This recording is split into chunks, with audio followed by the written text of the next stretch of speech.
This is the Build Wealth Canada podcast, episode number 27.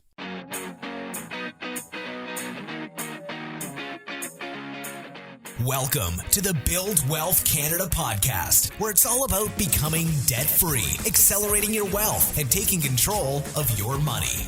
Now, here's your host, Cornell Schreiber. Hey, it's Cornell and welcome to the Build Wealth Canada show. Today I wanted to cover the subject of debt consolidation and what is it, should you do it, and if so, then what are really the options available to you here in Canada. So before we get into that though, I just want to give a quick shout out to one of the show's sponsors, which is Canadian Money Saver magazine. And as a Build Wealth Canada listener, you have access to a promo code that you can use to get a discount on the magazine. Plus you get free access to a recent paid webinar hosted by 31-year investing industry veteran Peter Hudson, where he basically shares some of the lessons learned from investing in the past year and what to watch out for this year. So you can get the discount and a free video presentation over at buildwealthcanada.ca/magazine. All right, so let's get into talking about debt consolidation. Now, the idea behind debt consolidation is that if you have different debts at different interest rates, then what you can do is you can turn all of those loans into just a single low interest loan. Now, the advantage of that is that from a cost savings perspective, you could actually save money on interest since let's say you have a balance on a few credit cards. Well, instead of paying 18% interest on each one of them, you can instead basically get one loan at a much lower interest rate and basically use that money to pay off those credit cards. When you do this, you've in a way converted the credit card debt, where each credit card is basically a loan, and turned it into a single loan that is at a lower interest rate. So the money savings component can be nice, plus it lets you pay off your loan faster since any money you save from the lower interest payments can be used to pay down the debt quicker. So it's basically a nice way to get out of debt even quicker. And you can also do this with more than just credit card balances too. So for example, you could do this with car loans and really any other loans you may have arranged in the past. The other neat advantage is that now you no longer have to waste time managing multiple loans and credit cards. So from an administrative perspective, it's just easier to deal with one loan instead of multiple smaller loans. For example, each one of them has a different statement that looks different. They might have different minimum payments. They might have different rules and terms that you have to follow. And each one also has their own fine print, which obviously nobody enjoys reading either. So if you consolidate, you can actually save yourself time as you're just dealing with one loan. And you only have to learn and understand that one loan instead of the whole collection of them. Now, there are different ways that you can consolidate your debt. For example, you can do it yourself by, for example, getting a home equity line of credit, where you basically take out a loan that is secured against your house and then use that money to pay off the high interest debt, like your credit cards, for example. Now, of course, if you mess this up and can't repay the loan, the bank can foreclose on your house. So obviously, this is something that you have to be aware of, but this is one way that you can consolidate your credit. And the reason that it works is that the interest rate you get on a home equity line of credit will be a lot lower than what you're paying on your credit card. And so the math just makes sense. Now, of course, there are a few cons and dangers of doing this. The main con, which I already briefly brought up just recently, is that let's say you execute the strategy, but instead of paying off the debt, you keep racking up more and more debt. Eventually, you basically max out your home equity line of credit and perhaps start taking on more debt by once again using those credit cards again and maxing them out too. Of course, by doing this, your monthly interest payment, so your monthly debt obligation, gets larger and larger because you're taking on more and more debt. So if you don't control your spending, those interest payments could eventually get totally out of hand to the point where you can't pay them anymore. And now you run into the danger of the bank basically foreclosing on your home and also destroying your credit at the same time. If you make this mistake, then you're actually in an even worse situation than before because now you have an even bigger loan to pay off. Plus, once again, you have all the credit card debt that you now have to pay as well. In other words, you're actually worse off than you were if you just stayed with the credit card debt. This is why you have to tread very carefully when it comes to this, because if the core underlying issue is that, let's say you have a spending problem, for instance, then just consolidating your debt isn't going to fix that. In fact, it can make you even worse off. So therefore, it's important to look at the whole picture and, for example, consolidate your debt, but also examine why you got into that debt in the first place and what can you do to prevent getting buried in debt in the future. The other downside of using a home equity line of credit is that if you don't own a home, then you obviously can't do this since the loan is secured against a house that you own. In other words, the bank says that they're willing to loan you the money, but your house is used as collateral, which basically means that if something goes wrong and you can't pay your debts to the bank, then they can take your house. Now, you can try to get other loans that are lower than your credit card interest rate, for example, even if you don't own a home. But generally, the interest rate that you will be paying will be noticeably more than it would be if you just did a home equity line of credit. And this is why home equity lines of credit are often used by people who want to consolidate their own credit, because banks basically see your home as something secure that they can sell if things go wrong. And therefore, because it's secure, it means the risk is lower, and so they can offer you a lower interest rate. Now, the other disadvantage of getting a home equity line of credit is that you will actually be charged a fee to set all of this up. The bank will generally want to appraise your house, in other words, determine its value so that they know how much of a loan they are willing to give you. They generally aren't willing to do this for free since it actually costs them money to do this. And so it can definitely cost you some money in fees to set this all up. And the process takes some time to implement as well because they have to appraise your house, analyze what they're willing to do, what they're willing to loan you. Then they basically give you an offer, which you then have to read over and decide whether you agree to the terms or not. So it's not something that you basically, pull off over, you do in a couple hours and you're basically done. So when we look at these cons, this is really one of the main reasons why I like the second available option, which is to work with a nonprofit company to help you with the whole process, to help you basically get out of debt and help you solve any underlying spending issues you might have, and potentially letting them negotiate a lower interest rate for you than you might be able to do yourself, so that basically you can get out of debt even faster. So our guest today is actually the founder of such an organization, and in a moment you'll actually get to hear me pick his brain about the whole process, the pros, the cons, and what to look out for when implementing this strategy.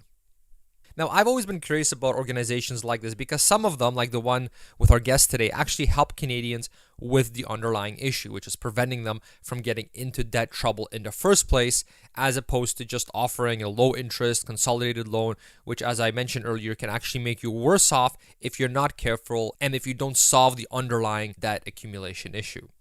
Also, since they do this type of work every day on a massive scale, I can see how that gives them extra negotiating power and expertise when dealing with other people's creditors, and how they might be able to get a lower interest rate for Canadians than basically you can get yourself just because of the volume that they do. So if I was in a situation where I needed help with debt, I would definitely be open to letting a company like this take a look, see if they can solve the underlying issue, and let them do some research and offer me a rate that is lower than what I'm potentially paying, plus simplifying things to make it just one loan so I don't have to deal with all these different loans, different credit cards, etc.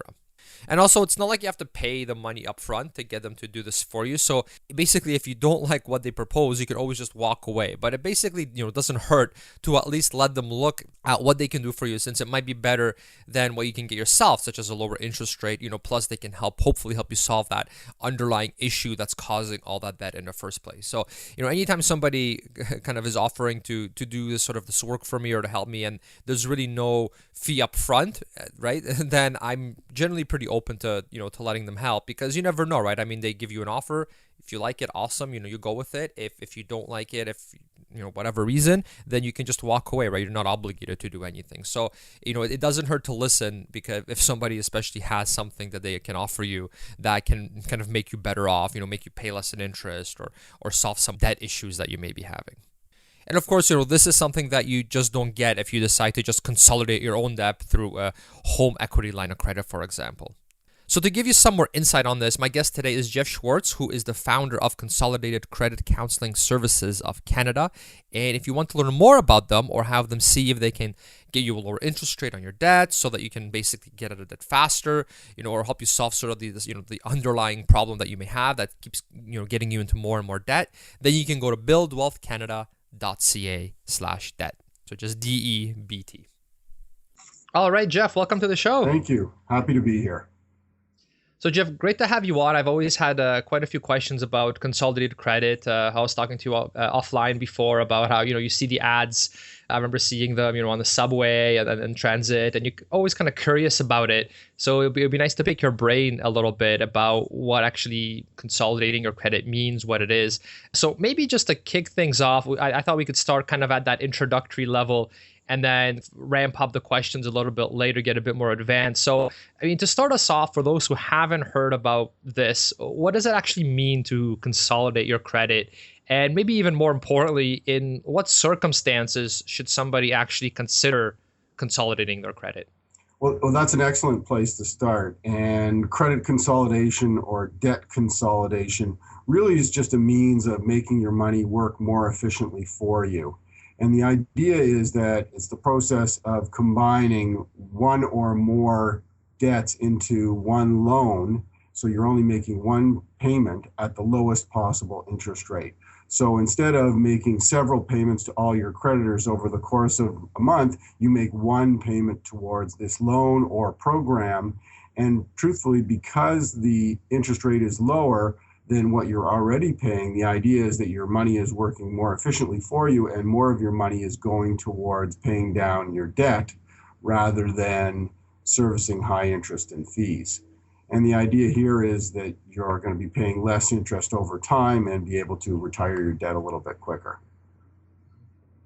That's great. That's great. So in what circumstances should somebody actually consider maybe giving you guys a call or going on your site and seeing if consolidating is right for them? Is there certain criteria that certain Canadians fit that you think makes them ideal for this kind of service? Well, I mean, I've got a whole list of symptoms, if you will, that would set it into place. But before we get there, I mean, really, you need to be able to identify when you're in a position where this might work for you. And that's really if your finances are getting out of control, you find that you're spending and you don't have the money and you're just going deeper into debt.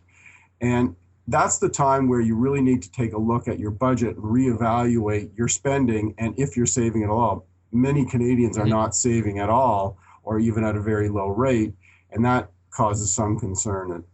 Now, for us, it's really important that people identify when this is an issue. And some of the things or symptoms, as I would say, or warning signs where this might become an issue and consolidation might work for you are, okay, so are you spending more than 15% of your take-home pay just to service your credit cards and other debts? Are you living paycheck to paycheck? So in other words, and I have this conversation with clients all the time, I ask them how much goes into their bank account with each pay, and they say nothing because it's already spoken for by the time it hits my bank and it goes out. Are you dipping into your savings really just to pay your everyday monthly bills? Are you just paying the minimums on your credit cards? Is it just the interest on a line of credit that you're paying? Have you reached the maximum on your credit cards? Each month, are you choosing which bills to pay and which bills not to pay because you don't have enough money to pay for them all? Are you taking cash advances or taking from one credit card to pay another credit card and continuing that cycle on a monthly basis? It's really important to understand that this is affecting your life. So are you dodging collection calls? Have you stopped opening your mail? Are these money problems causing issues at home? Are you losing sleep? Those are some of the things that we ask people and people often tell us when they reach out to us. That's great. Well, thanks for providing that list. I really like things like that because you can basically read through it. And I'll have that list actually on the website as well. So I'll give the link for that later. So anyone can basically go on there and see if kind of any of that criteria fits with their situation. And then they should maybe consider this. So no, that's great. That's very, very actionable. Thank you, Jeff. And you know what? The other thing that I just thought of, when I thought of credit consolidation, my big kind of thing why I thought, okay, it makes sense is, because of the lower interest, right? You have all this, you might have this really high interest credit card debt, and then you bring it down, you get a loan at a much lower rate, and it just, you can save a lot of money that way. But now that I think of it, I can see it being a really big time-saving component as well. So, I'm a relatively new father. And so, time is kind of very precious and you don't get much of it. And I could see how, if you have 6 different loans or just multiple different loans and, now you're kind of juggling all of them, you're making sure that each one's getting paid off sufficiently. And it's just, it's just a hassle, right? It's just an administrative thing that it's annoying. So I can see how, if you have everything consolidated, you're making those payments. It's easier to automate everything. So it's just easier to execute on the plan. Yeah. So I can see that, the time saving benefit being really, really needed as well. Especially with postage. I mean, even though we're doing it online, but ultimately you're right. There's a huge organizational factor here. We have so many different bills. We have so many different commitments. Time is short. With you being a new parent, I mean, it isn't easy. So if you can actually do it once as opposed to several times, it makes it that much easier to remember all the things that have to be done because it's only one payment.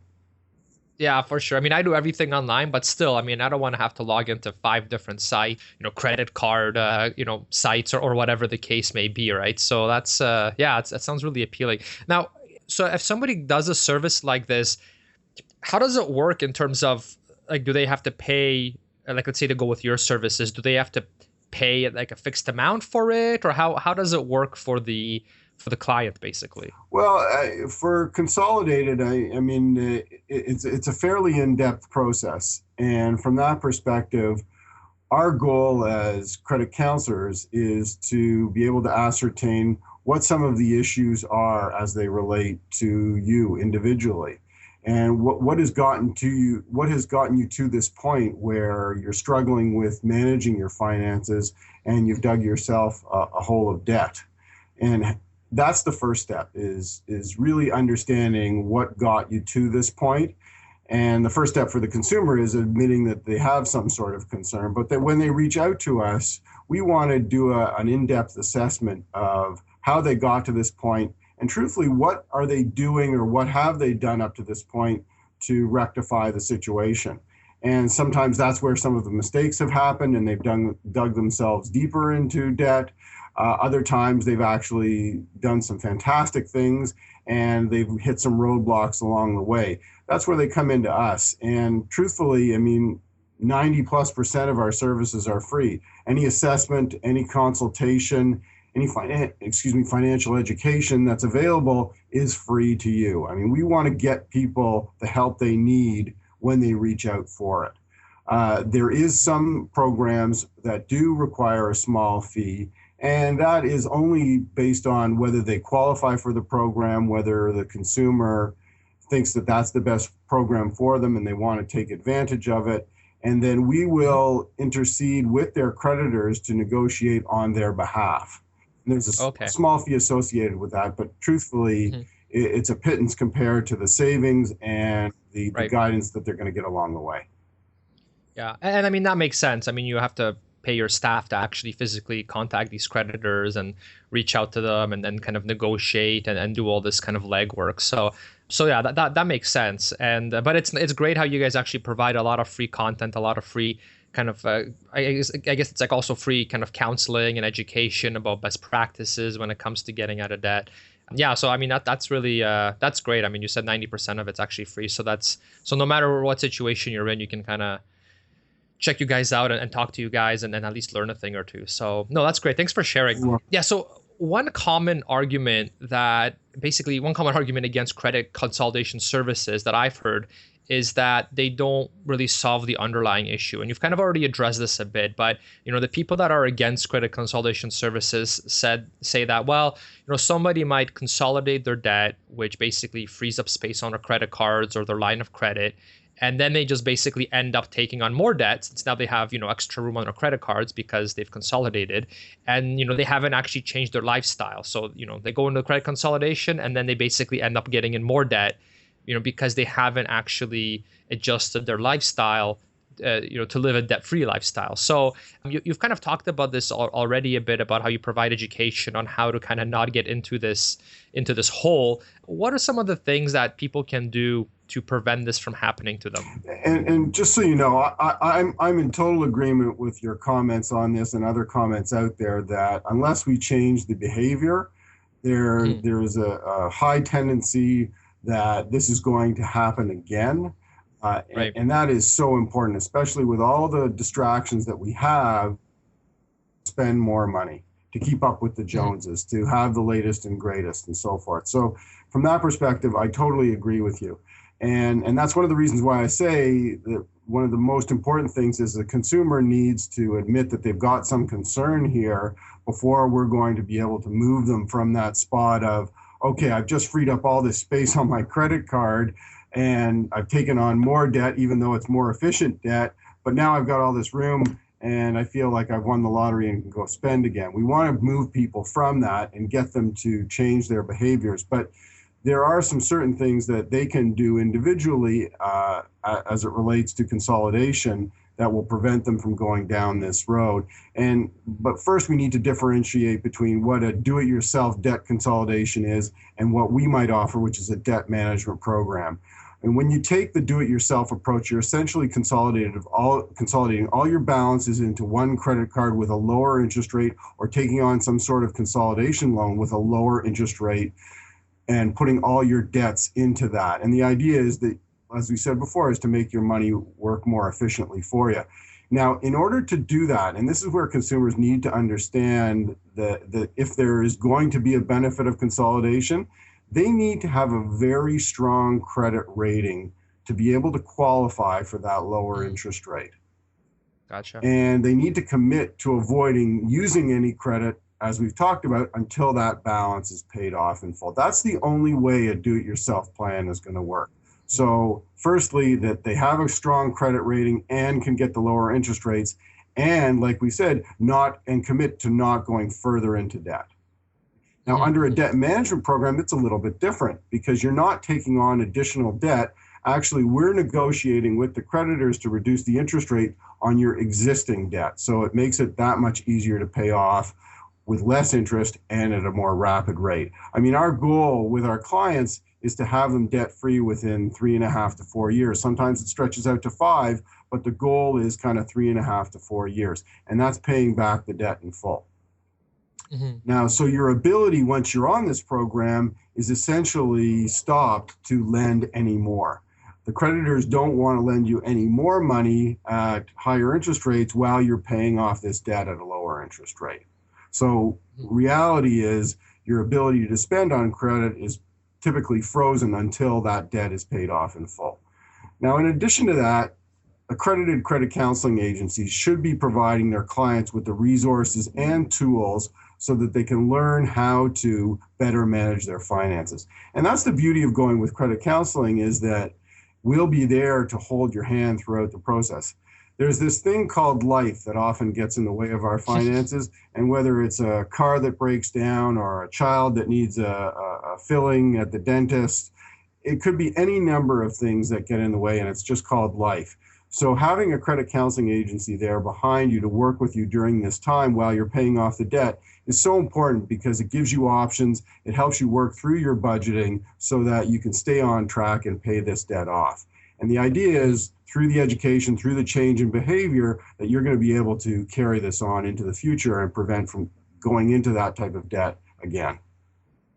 I'm just writing some of this down. Yeah, this is great. Yeah, and you know what? So I guess if someone was to do just to summarize what you said. So if somebody, like, let's say I had debt from multiple different sources. I don't, but let's just pretend that I do. Then I could say, for example, okay, I'm going to do it myself. I'm going to take out, let's say, a line of credit on my house, use that to pay off all my credit cards, which are at a higher interest rate, and then I will just pay off that line of credit on my house kind of as quickly as possible. And then there we go. I just consolidated it all myself. But then what you're saying is that may work for some people, but the danger is that, and I guess this is where a lot of the people that are against credit consolidation will kind of come in and agree, is that, well, now, I just consolidate all my credit cards into my line of credit, but my spending habits are still the same. So now I'm going to rack up even more credit card debt, and then, put that towards the line of credit, and then do it again and again. And eventually your line of credit on your home is full, and you're still taking on more credit card debt, and you're kind of in this death spiral where you're just going deeper and deeper into debt. So it sounds like the big piece of value that you guys provide, or one of the pieces of value, is that, like you said, you actually kind of you'd be there basically to hold the person's hand and to help educate them and guide them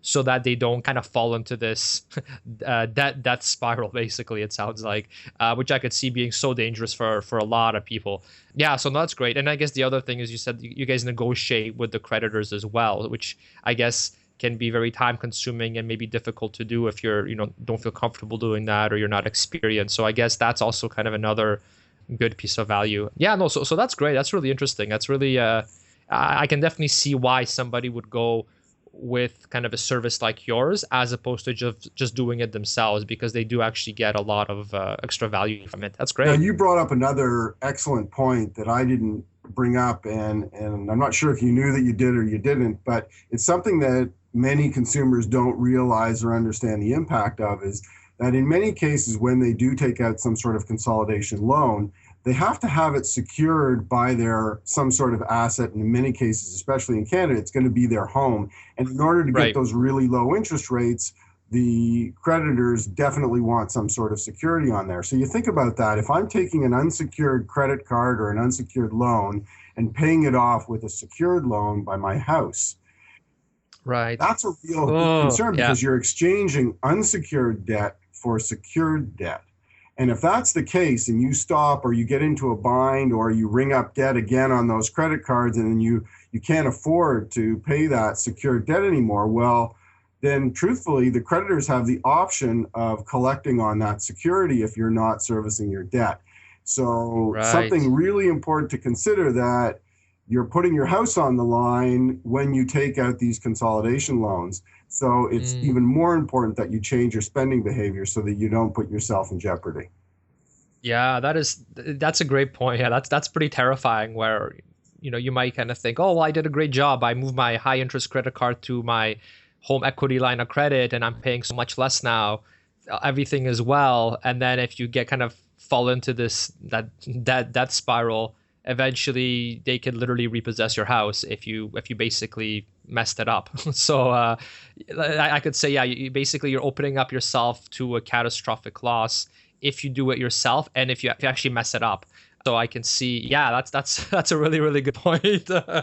So it's kind of like, if you're gonna do it yourself, you better know that you have that massive amount of discipline, and you just have to be so careful, because you're right. You're switching from an unsecured credit card loan to a secured. Yeah, that opens up a whole can of worms if you mess that up yourself. And you know what? That's great. The tips that we're talking about are very simple, but to use this phrase, they're simple, but they're not necessarily easy. I mean, I'd like to say that people come to us and we solve their spending behaviors overnight, but that's not necessarily the case. Like I said, life pops up and all of a sudden we've got to deal with it. So it kind of takes time. So if you're going to do it yourself, make sure that you've set yourself up for success and that you're committed to this process, as opposed to, well, I've got it solved now, everything's fine. No, you've got to make some changes so that you don't go further into debt. Yeah, no, for sure. That's great. Thank you for those.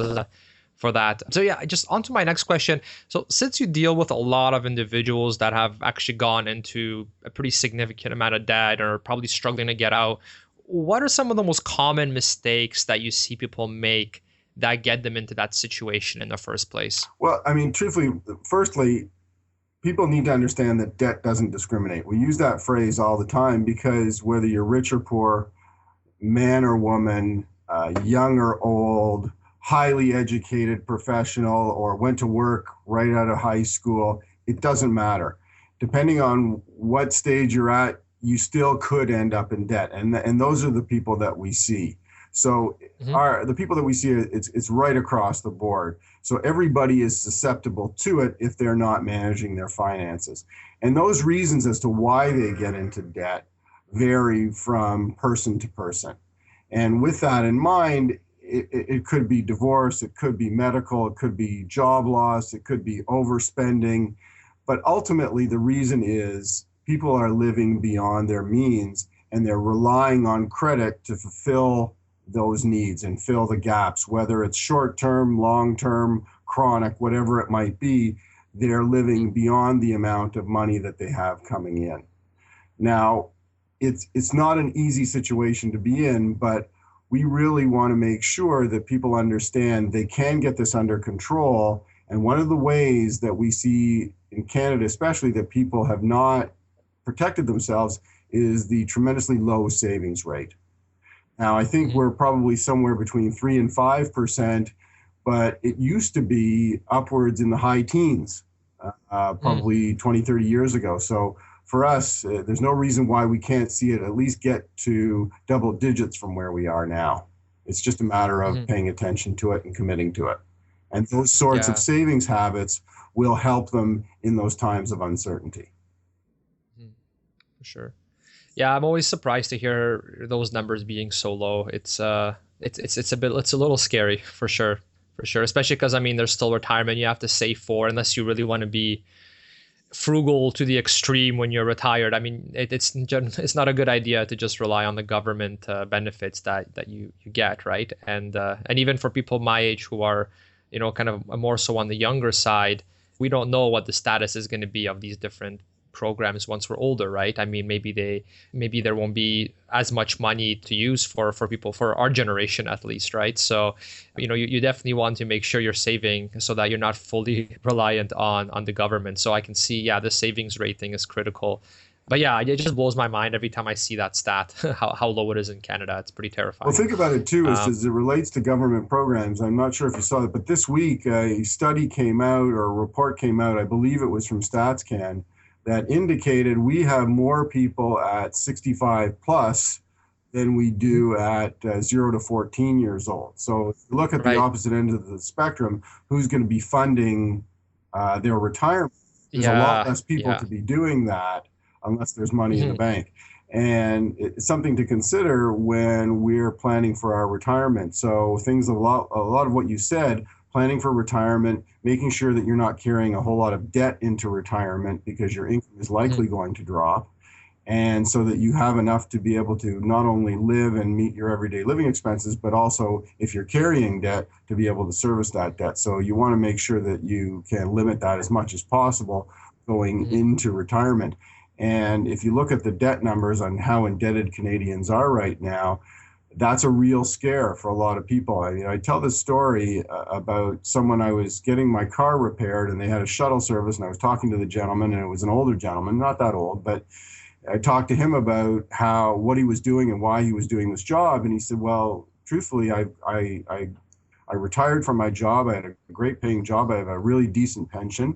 But at the end of the day, that pension only allowed me to pay my bills. It didn't allow me to buy gifts for my grandchildren. It didn't allow me to go on the odd little trip on the weekend, or even enjoy some of the things that I'd hoped to during retirement.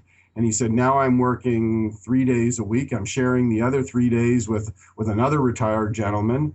And that's allowing me to do the things that I want to do, because truthfully, I didn't have enough money, and I don't have enough coming in to be able to satisfy that need in retirement.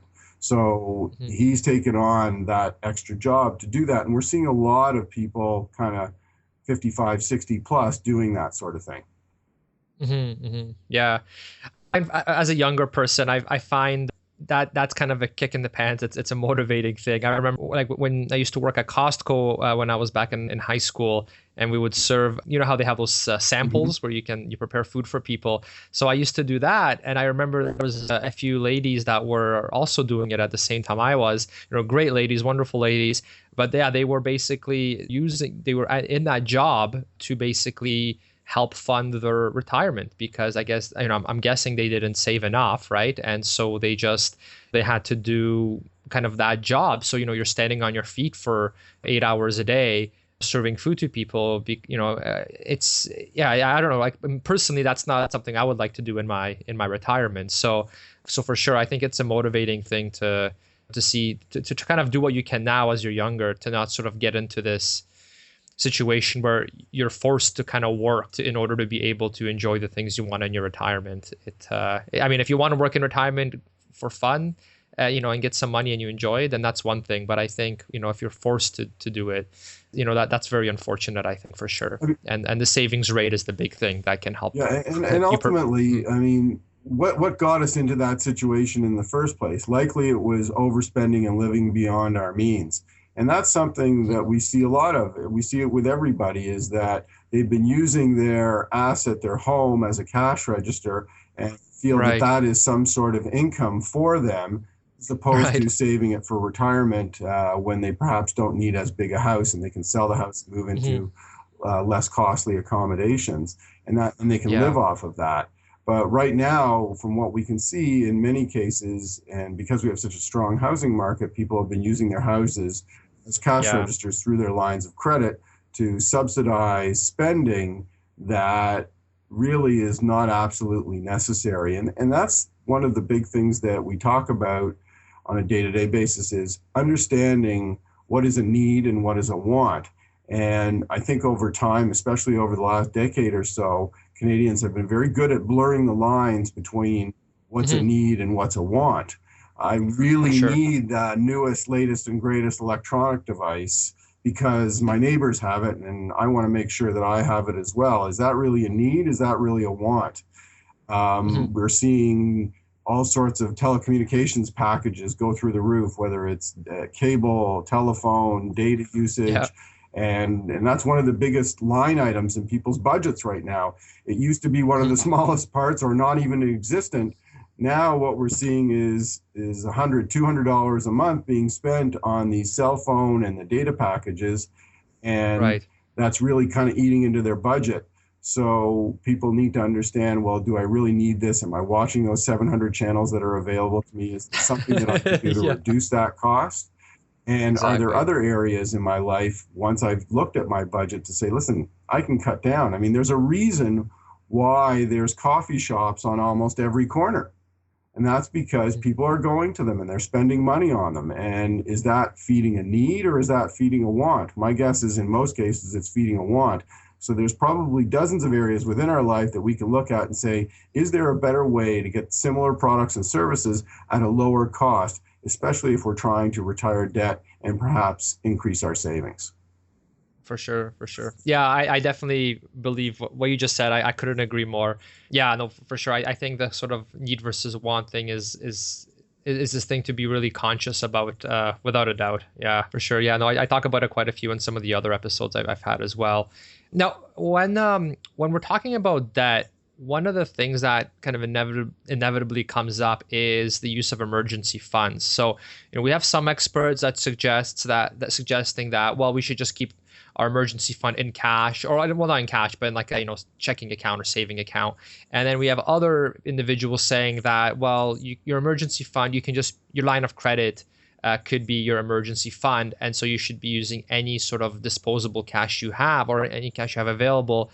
Use that to actually pay off your debt. So where do you stand on this debate in terms of emergency funds and kind of where the money should go, where should it come from? Well, and the real answer is both, and the secondary answer is it's just a numbers game, and that's the simple answer to it. But a little Hmm. bit of background for everybody: people really need to know that they've got, say, 3 to 6 months of expenses put away. And what that means is those expenses are the real basic necessities, things like your mortgage or rent, your utilities, your car payment if you need that, medical expenses, food, and other essential needs. So you want to ascertain what that amount is and put, say, 3 to 6 months aside. And that's important to have that. Now, whether it's in cash or whether it's in some sort of liquid investment, that's okay. And Hmm. that's going to be important. Whether you should be using any disposable cash to pay down debt versus versus a line of credit, my concern there is that you're potentially setting yourself up for failure and taking on additional debt if in fact you do have an emergency, and that's a bit of a Hmm. recipe for financial disaster. Hmm. So Hmm. the suggestion here is you want to look at what the numbers say. So if you're paying high interest rate credit card debt at 19 or 24%, and you're faced with putting some savings aside, you're going to want to get rid of that debt or make it as efficient as possible because it's quite a high interest rate. That's number one. So Okay. that's the numbers side of it. The other Hmm. side of it is you don't want to have to rely on any room in your credit card if you want to go into debt. So finding a way, and you know what, this doesn't have to happen overnight. Being able to put aside 3 to 6 months worth of expenses, I mean, if that's a goal of yours, try and do it in a year.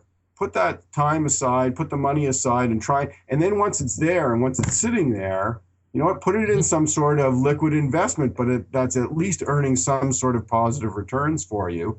And then then you'll have that available so you don't have to take on additional debt. Not to mention it's a really good behavior to have. Right, right. And I take that approach with retirement. I take that approach with anything that you're looking at. If you can do both, time is on your side, and you want to try and look at the numbers as best as possible, because am I really wasting money by carrying a 19% interest rate credit card versus putting some money away that's just going to sit there and may earn me 2, 3, 4, 5%. Yeah, because that's one of the things that I, when I hear and listen to some of these, experts, and they say, well, you should just have it in cash, have those 3 to 6 months saved up. But if I was in that situation, I would have a very hard time just seeing that, getting charged 24%, let's say, on a credit card, because no, I have to put some money in my savings. It's like when the numbers are that high, when you're paying that much interest, yeah, I definitely would make that a priority to get that high interest debt taken care of ASAP for sure. And the other side of this, and we stick to the numbers quite a bit as we talk about the efficiency of money, and we have to. I think it only makes sense. But when we do that, we're often taking the behavioral component out of the conversation. That can be really dangerous. Like I said earlier, this is all simple stuff, but it's definitely not easy. Trying to change a behavior, I mean, if you've ever been on a diet to lose weight, it's not necessarily the easiest thing in the world to do. We know what we have to do to accomplish that goal, but it's not necessarily the easiest thing in the world to do. And it's the same thing with our finances. We've established patterns of spending over years and developed these behaviors, and yet we're asking ourselves to switch it off overnight. And we can't necessarily say that that's going to be the easiest way. So sometimes we've got to take some of the things that we're doing, and we know that they're, from a numbers perspective, they're not the wisest thing, but let's get it done. Let's move on. And at the same time, try and make ourselves or put ourselves in a better situation financially and make sure our financial houses are in order. Gotcha. Okay. Sounds good. So let's say we've paid off that high interest debt. Let's say that's done. That's been taken care of. So now we've got a certain amount of money left over every month that we can put towards something. What are your suggestions here when it comes to putting that money to, let's say, pay off a student loan versus paying off the mortgage quicker versus investing it for retirement, let's say? What's your view on this when it comes to where to put that extra money? Once you're done paying that 18 or 24% credit card rate. First thing here is, again, it's all in the numbers. And what I mean by that is, if you're younger and you've maybe just graduated school, or in your case, like you're starting a family, you're a young professional, you've got time on your side, and making money work for you is really a positive thing. So if you invest in even a small amount today and hold it in place for when you need to retire 20, 30, 40 years down the road, then that money is going to be working for you. That money is going to sit there, and hopefully it's going to be growing. If you've got it in equities, it's growing in value. If you've got it in a guaranteed investment, it's growing in interest, and then you're gaining interest year over year. So the longer it sits there, likely the higher value it's going to be on the other side. That's really important to consider, and that's one of the numbers things that you do want to consider. So if you're looking at paying off student loans, mortgages, or investing for retirement, you really want to look at, well, how much is this costing me? And is there a way that I can do both? And you might want to sit down with a financial planner, an investment planner, to say, okay, let's look at the numbers and let's see what we can do to make sure that I'm accomplishing both goals, and one is not so out of whack with respect to the numbers that I'm penalizing the other as a result of it. Right.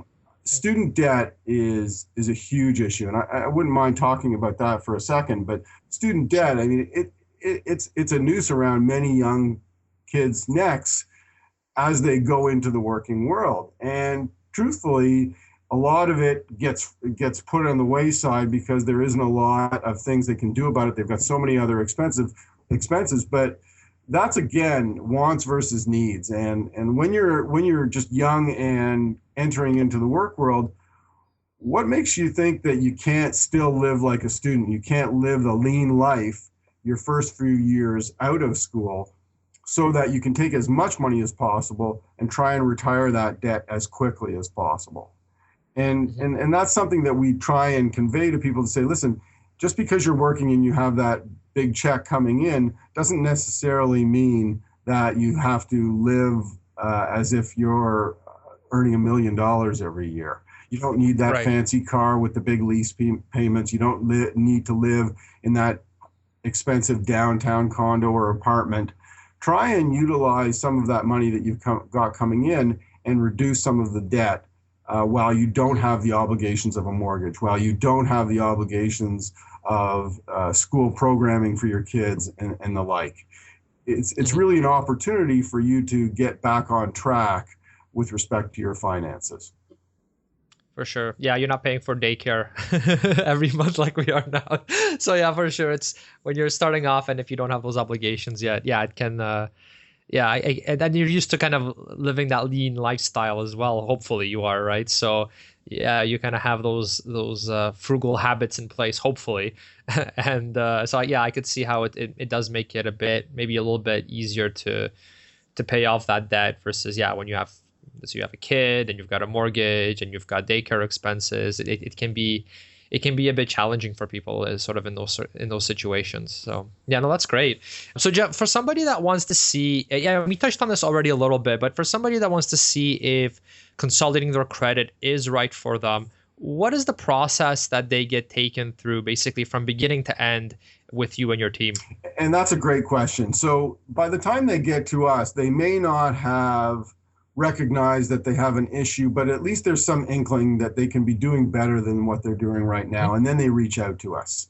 And it might be through a seminar we're putting on. It could be as a result of seeing a podcast like this. It could be any number of reasons. It could be a crisis in their life that they've reached out to us. And that's the first step, to understand that, you know what, maybe there's something I can be doing better, or I've got a real problem here. And the first step is recognizing that.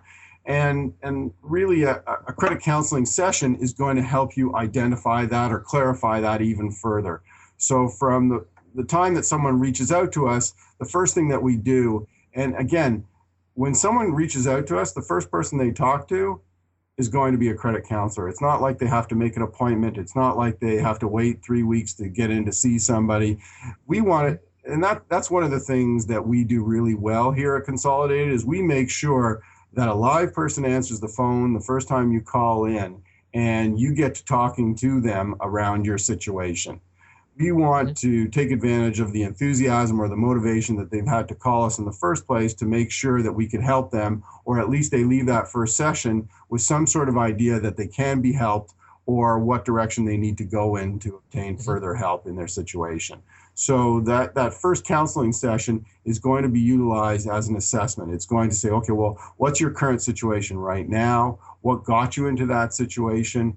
And what have you done while you're in this situation to make it better, if anything, or perhaps make it worse? And what type of behaviors do we need to address so that we can cease the activity that's putting you into trouble right now and perhaps start a new behavior so that you can get out of this?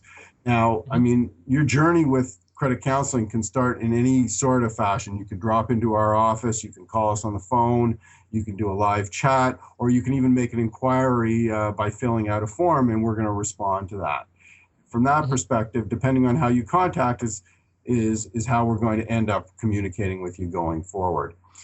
Gotcha. And this, Jeff, just to interrupt for 1 second, and this initial consultation, it's completely free, right? There's no charge for it. No, like I said, Gotcha. We don't want to put any barriers up in front of somebody if they're reaching out for help and they're looking for opportunities to improve their situation.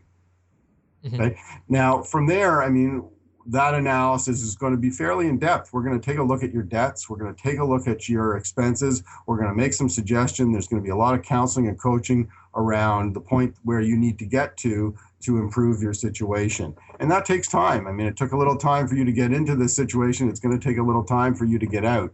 So some of the things that we're going to take a look at, well, what kind of money do you have coming in? And it's not just your everyday job. It's perhaps what other public assistance are you getting? Are you getting baby bonus checks, or are you getting gifts from parents? Are you getting tax refunds? Are you getting bonuses at work? Are you getting overtime? All those things accumulate to create your income. And we also want to take a look at your debts. And we've talked about high interest rate debt versus low interest rate debt, and what we need to do to try and get you out of debt as rapidly as possible, while at the same time servicing all the debts at once. Get you into a situation where we can get you out of debt. You can pay back the debt in full, so you're not filing for an insolvency, whether it's a proposal or whether it's a bankruptcy, so that you can make whole on all the money that you've spent, as opposed to settling on a portion of it. And in some cases, what we find is that people are in a situation, and they've come to us too late in this stage, that an insolvency is their only option or is their best option, and in which case we would refer them to someone to walk them through that process. And again, we would only know what solutions relate to you or are most relevant to you after we've gone through this in-depth assessment. Mm-hmm. Yeah, no, that's great, Jeff. Thank you. I mean, that's I mean, I like how you offer this basically for free, and you have all, like you said, 90% of your content and the consultation. It's all free, so there's really nothing really to lose in terms of getting in touch with you guys if you think you might need some help, just to at least pick the brain of somebody from your team, get their kind of user expertise to see kind of what the next steps should be. Yeah, no, so that's great. I mean, for sure, I'll include a link on our site as well, where any of our listeners here can basically reach out to you and the team. They can get a free consultation and just get some really, really good tips, best practices, advice.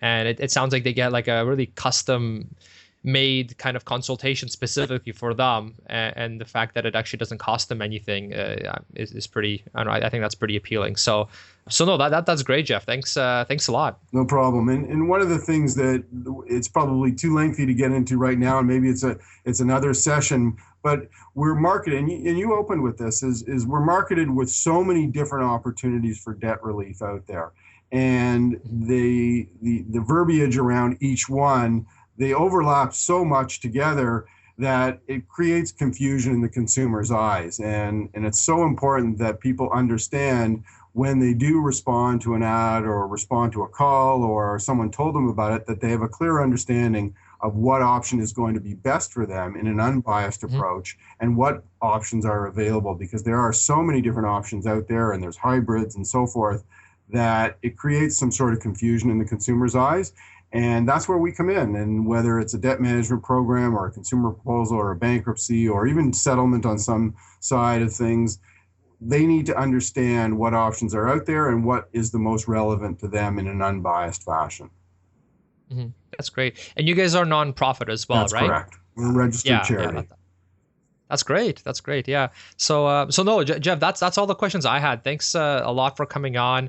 It was great to pick your brain a little bit, and yeah, no, I think you've shared some really good knowledge, and I'm glad that resources like yours exist just to help Canadians who maybe are struggling a bit with debt, or just want to maybe learn a bit more kind of best practices to get into those right habits so they can actually get debt free.